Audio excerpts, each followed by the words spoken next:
juste pour vous présenter un petit peu mon parcours. Tu me dis quand c'est parti, hein? C'est parti?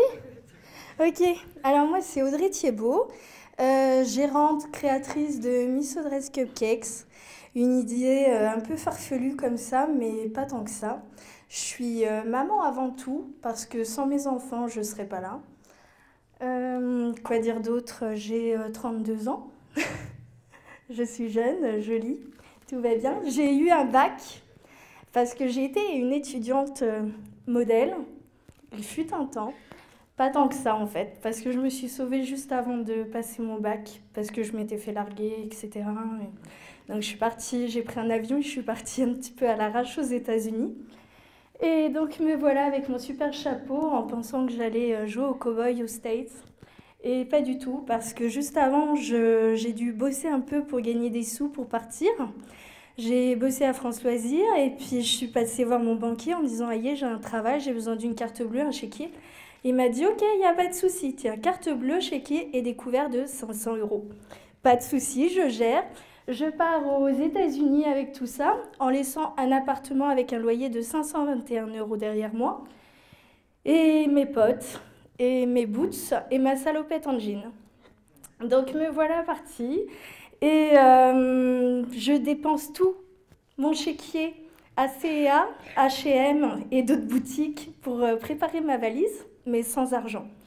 Donc je claque tout ça, je pars aux États-Unis, je claque tout mon argent et à 21 ans, je prends conscience, grâce au propriétaire qui m'avait envoyé les huissiers, parce qu'il fallait que je paye mon loyer.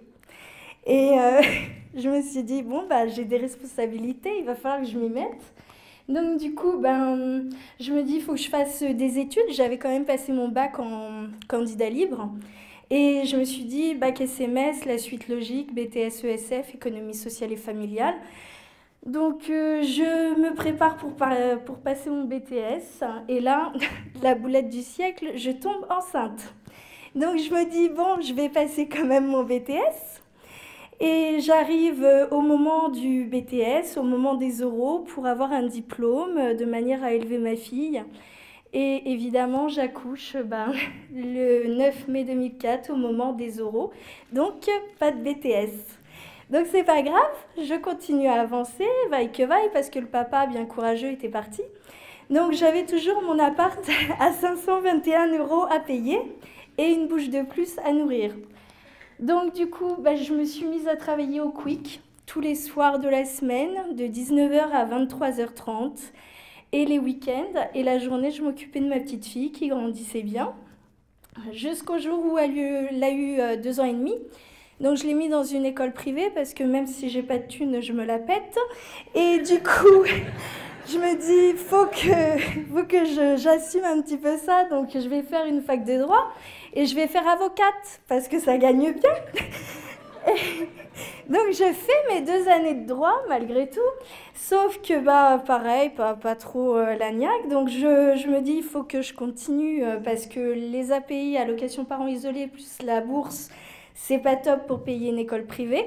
Donc il fallait que je trouve un boulot. Donc j'ai été assistante des achats à Casino, la centrale d'achat. Et là, j'ai appris énormément. J'ai appris le travail, j'ai appris à analyser des chiffres d'affaires, à analyser des données chiffrées, plein de choses qui m'a beaucoup servi pour la suite. J'ai enchaîné plein de petits boulots, DDA, direction départementale de l'agriculture, les impôts, etc. Et là, évidemment, en pleine ascension, je retombe enceinte parce que ça m'avait pas servi de leçon. Donc, j'assume ma grossesse. Sereinement, je me dis je vais prendre 3 ans de congé parental pour élever mon fils. Évidemment, ma première c'était une fille, mon deuxième c'était un fils. Mère juive que je suis, je l'ai choyé, mis sur un piédestal tel un petit prince et je m'en suis occupée pendant 3 ans. Donc après ça, il a fallu que je reprenne une activité parce qu'une fois que le congé parental terminé, il faut gagner sa vie encore une fois. Et du coup, je me suis dit, je vais trouver des petits boulots. Donc là, je trouve des missions intérim, notamment chez Bocard, dans la zone industrielle, dans le quartier, là, pas très loin. Et je fais secrétaire, assistante des achats, un petit peu touche à tout en fait. Je pense que c'était très très polyvalent. Et donc mission intérim, mission intérim, mission intérim, après plus mission intérim. Pas de chômage, pas d'indemnité, des enfants à nourrir. Il fallait que je continue à chercher, j'allais à Pôle emploi.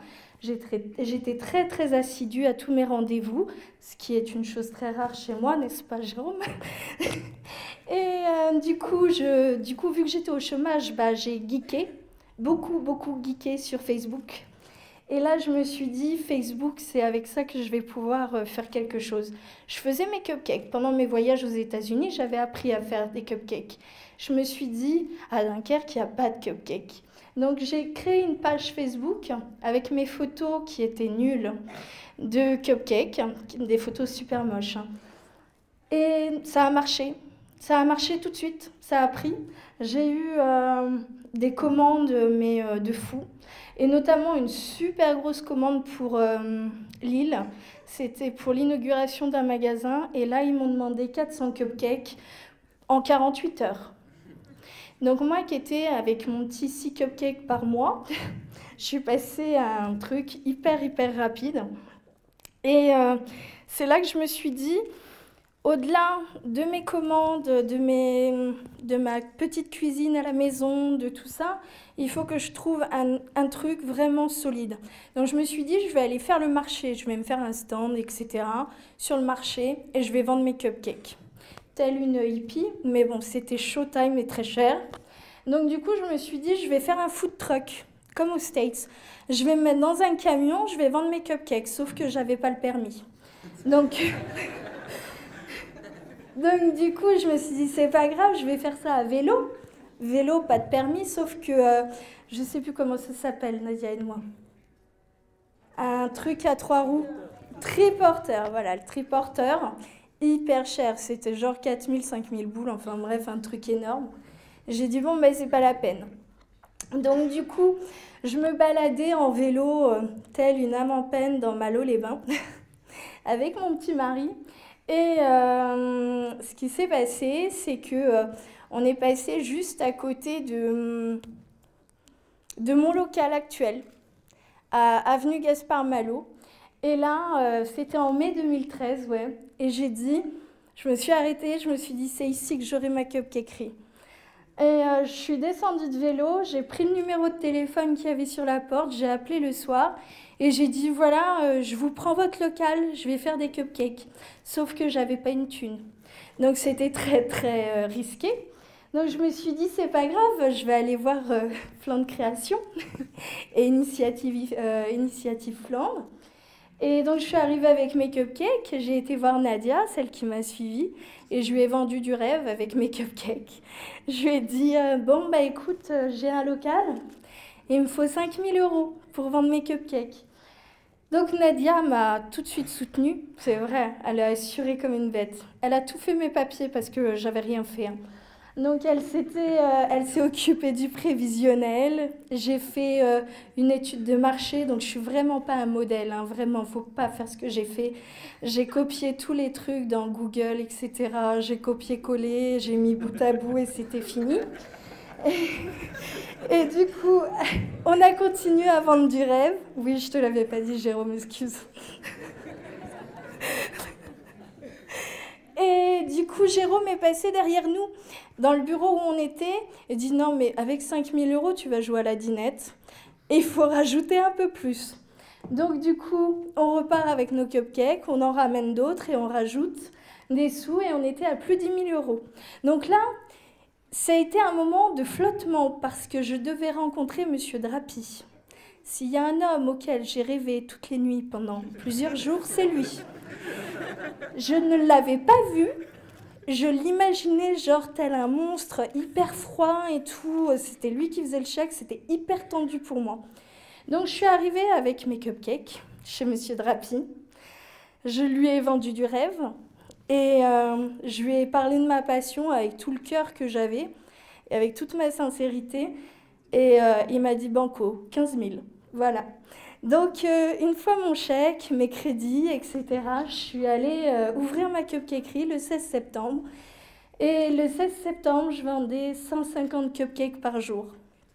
Comme ça, tous les jours, tous les jours. Dans le prévisionnel, on était à 33 par jour. Donc, c'était quand même une super réussite. Ça avait bien pris. Ça avait bien mordu à l'hameçon. J'étais heureuse. J'avais eu beaucoup de communication, notamment grâce à My Major Company. Donc, c'est bien. Mais pas quand on ouvre une boutique. Parce que ça demande beaucoup d'énergie que je n'avais pas, en fait. Donc, du coup, le 11 novembre, juste après la fête des morts, je crois que c'est ça chez les cathos, j'avais plus que 40 cupcakes à mon actif par jour. Alors là, je vous raconte pas le moral dans les chaussettes. Je me suis dit, aïe, bah, c'est foutu, on met la clé sous la porte. Je me suis viandée, quoi. Et là, je me suis dit, Audrey, il va falloir peut-être faire preuve de maturité et arrêter de prendre les choses. Si, je me suis dit ça. Jérôme, ne rigole pas. J'ai été une grande fille. Et je me suis dit, il va falloir être raisonnable, Audrey, maintenant. Il va falloir vraiment travailler, comprendre tes erreurs, comprendre ce qui s'est passé. Donc j'ai réfléchi, j'ai analysé mes actions jusqu'à maintenant. J'ai analysé mes chiffres, oui, bien sûr. J'ai fait des courbes. Et je me suis dit, bon, il y a eu un souci, il faut que je le comprenne. Je l'ai compris que c'était national. Donc ça m'a rassurée. Ça a duré jusqu'au 15 décembre. Donc un mois comme ça, je vous assure, c'est très, très stressant. Mais ça m'a permis à moi, qui est un peu à l'ouest, de revenir à l'est. Et de faire une bonne route et d'être raisonnable. Raisonnable, parce qu'aujourd'hui, avec ça, j'ai réussi à tenir une bonne moyenne janvier-février. Je suis bien dans les clous, mon prévisionnel nickel, je suis contente. Et donc pour dire qu'il faut un grain de folie dans cette aventure, en tous les cas moi j'ai eu un gros grain de folie, mais il faut aussi un grain de, je ne sais plus l'expression que j'avais trouvée, voilà, un grain de sagesse, voilà j'avais sorti un super beau mot comme ça, ouais. Un grain de sagesse. Et c'est vrai que j'ai été très sage au mois de janvier, je me suis concentrée sur mon travail pour le faire correctement, pour être beaucoup plus professionnelle et arrêter de prendre les choses voilà, comme ça, parce que ça ne marche pas comme ça. Ça marche un temps, mais pas tout le temps. Donc j'ai pris du recul, j'ai été raisonnable, j'ai été sage. Et voilà, aujourd'hui, je remercie tous les jeunes ici. Il y en a quelques-uns parmi vous qui sont dans mes clients. Et merci à vous tous, parce que sans vous, je ne vendrais pas trop de cupcakes. Voilà.